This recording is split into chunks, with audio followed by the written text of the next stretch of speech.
So today we will discuss about the function of the kidney. Main function of kidney is to help in the formation of urine. For the formation of urine, there are two steps. First is ultrafiltration and second one is reabsorption. So what is ultrafiltration? First we will learn that and then we will learn about what is reabsorption. Ultrafiltration is a process which takes place in the Bowman's capsule in the glomerulus. Here, when we studied about the blood supply to the kidney, that is the renal artery, which is the branch of aorta, supplies blood to the kidney. So this renal artery, once it enters the kidney, it branches into many small arterioles. So there are millions of arterioles. These arterioles enter the Bowman's capsule as afferent arteriole, and then after it enters the Bowman's capsule, it branches into fine capillaries. Then these capillaries, they rejoin together and form efferent arteriole and they leave the Bowman's capsule. If you will see the structure of the afferent arteriole and the efferent arteriole, you will see the difference. The diameter of the afferent arteriole is twice wider than the efferent arteriole. The diameter of efferent arteriole is twice narrower than the afferent arteriole. So blood flows to the glomerulus very easily, freely, but it has to pass through very narrow capillaries here. That's why this blood doesn't get enough place, or it is not a smooth movement for the blood to move in the glomerulus. It has to pass through thin microscopic blood vessels. That's why it exerts pressure on the wall of the capillaries, and then because of that, because of the squeezing of the blood substances, the substances which are very small in size and having low molecular weight, these substances, they get filtered out because they are under high hydrostatic pressure, because they don't have enough space to pass through, because they are passing through very fine capillaries. That's why they are under high hydrostatic pressure. That is called ultrafiltration. Then when this blood has to leave the Bowman's capsule, that time also it is passing through a narrow blood vessels, that is called efferent arteriole. Here also again the blood cannot move out smoothly. That's why it has to be under high pressure. That helps the blood to filter out. But the substances which come out in the blood are mainly water, urea, salt, glucose, other plasma solute, all the water from the blood plasma. All these substances, they have low molecular weight, or you can say they have small size. That's why they can easily escape, or they can squeeze out through the capillary wall. Capillary walls are made up of single layer of epithelial tissue. So in between they have space. So through that only the small size molecules can escape. The big size molecules like RBCs, protein molecules, these are large molecules. These substances cannot come out because of their big size. That's why that remains in the efferent arteriole. And because all the water is escaping through this ultrafiltration process, that's why the blood which leaves the Bowman's capsule is thicker compared to the blood which enters the Bowman's capsule. Now, if we will observe these substances which are coming out through this ultrafiltration process, this is not the final urine. This is called glomerular filtrate, because this is not the final urine, as it contains various useful substances as well as waste substances. If you look at the composition of the glomerular filtrate, you will observe water, all the water is escaping, but some amount of water is required in order to maintain the fluidity of the blood. So some amount of water is required by our body, but all the water is escaping. So this is not a waste product. Then urea, yes, it is toxic, that has to be removed.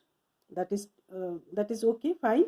But if we'll come to salts, some amount of salts are required to maintain the composition of the blood. So that's why some amount is okay. It is waste that need to be removed, but all the salts are removed. So from here also you will see these salts are not waste product altogether. Then glucose is again essential for our body's proper functioning. It gives us energy. All the glucose are essential. That has to go back. Other plasma solutes, some of them are toxic, that need to be removed through the urine, but some of them again essential for our body. So if we see the composition of the glomerular filtrate, we see that some of them are useful for our body and some substances are waste or poisonous substance. So that need to be removed. So this is not a final urine. This is called glomerular filtrate, or you can say this is primary urine. So next step for the formation of urine is called reabsorption. That means these substances again will be reabsorbed to the extent how much is required by our blood. So the next step for the urine formation is reabsorption. Why reabsorption is required? Because the glomerular filtrate is not urine. It is extremely dilute solution because all the water is getting filtered here. Contains usable material like glucose, some amount of salts. These are usable substances that it has. That's why reabsorption is required. That's why from this glomerular filtrate, all the substances need not be reabsorbed. Only the selective substances will be reabsorbed. That is why it is called selective reabsorption. So selective reabsorption takes place after the ultrafiltration for the formation of urine. Now next one, you will see these substances will get reabsorbed mainly in the proximal convoluted tubule and as well as from in the Henle loop. You can see in the picture. So this is the place where the glomerular filtrate will form. From the glomerular filtrate, these renal tubular cells, they will reabsorb the essential substances and then they will give it to the blood. This is the place. Okay. Then next is tubular secretion. Next step is tubular secretion. Here again, if you observe the filtration process, glomerular filtration which is taking place under high hydrostatic pressure, which is known as ultrafiltration, what is happening here?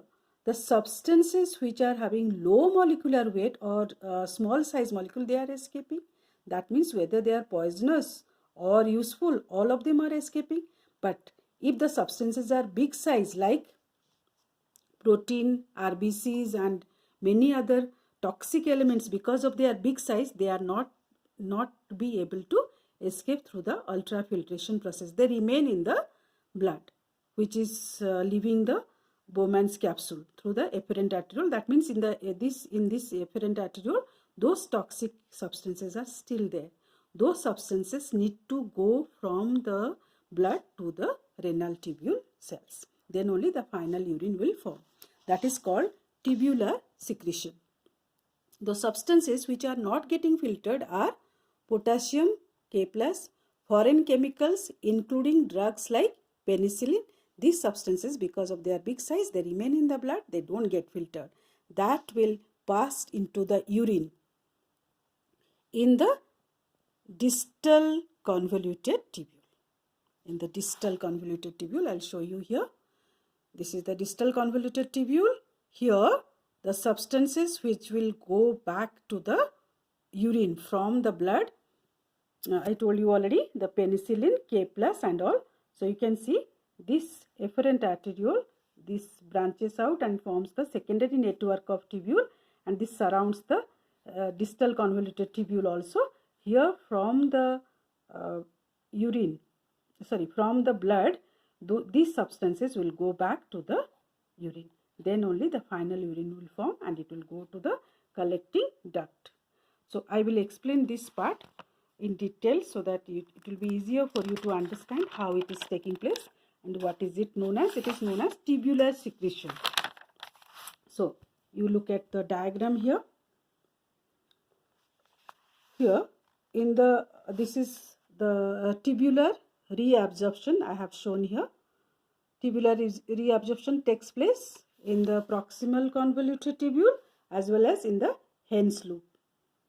If you see, the blood vessel, after it leaves the Bowman's capsule, it branches and surrounds the renal tubule. That means these blood vessels are very close to the renal tubule. Okay, and these renal tubules are also made up of cells. So these cells are known as renal tubular cells. These cells are known as renal tubular cells, and this is the blood vessel. I have enlarged this part. You can see this part I have enlarged here for you to see the connection between the renal tubular cells and the capillary cells. The capillary wall is made up of single layer of epithelial cells, and the renal tubular cells also wall also is made up of single layer of cells. These are renal tubular cells.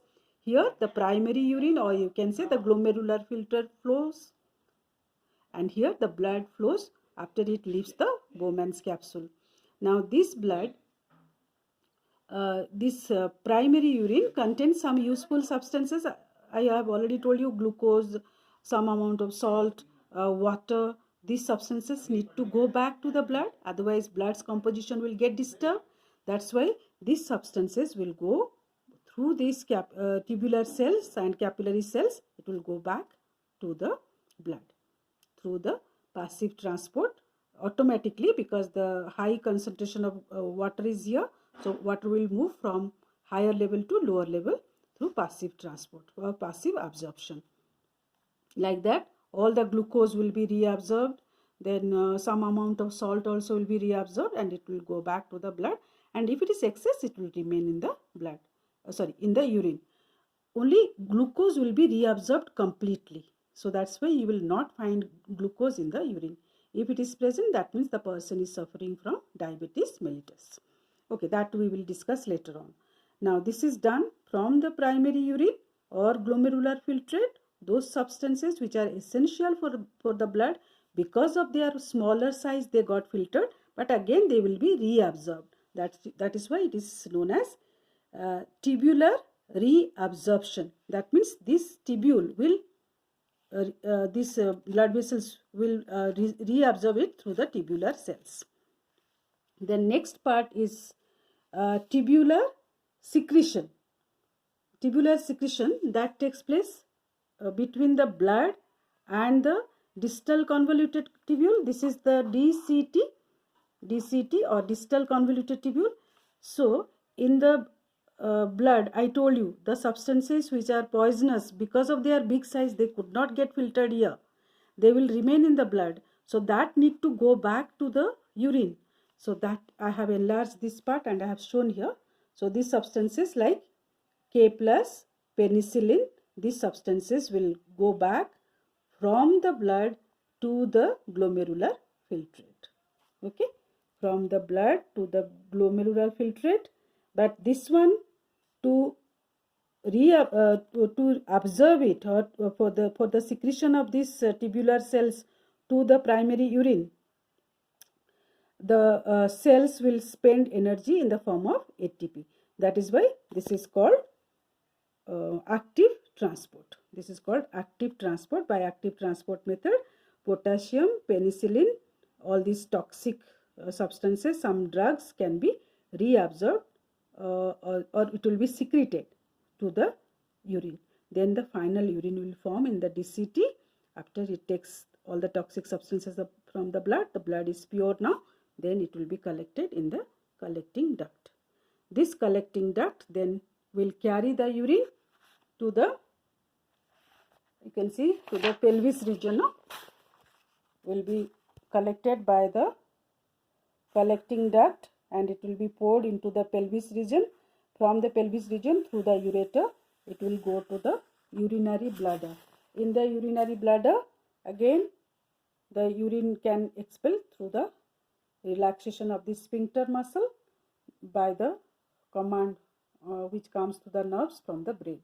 That is called micturition process.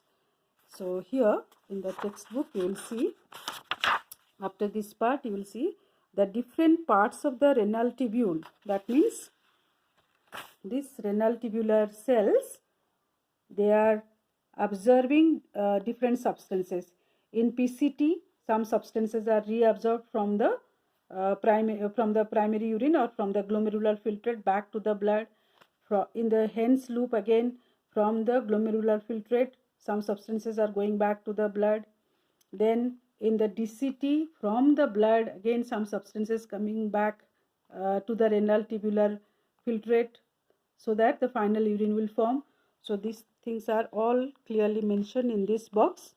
Please go through that and try to remember. This is very important. Loops of Henle, absorption of water and sodium ion takes place, like that proximal tubule, distal tubule, they are performing their own specific function and helping in the formation of final urine.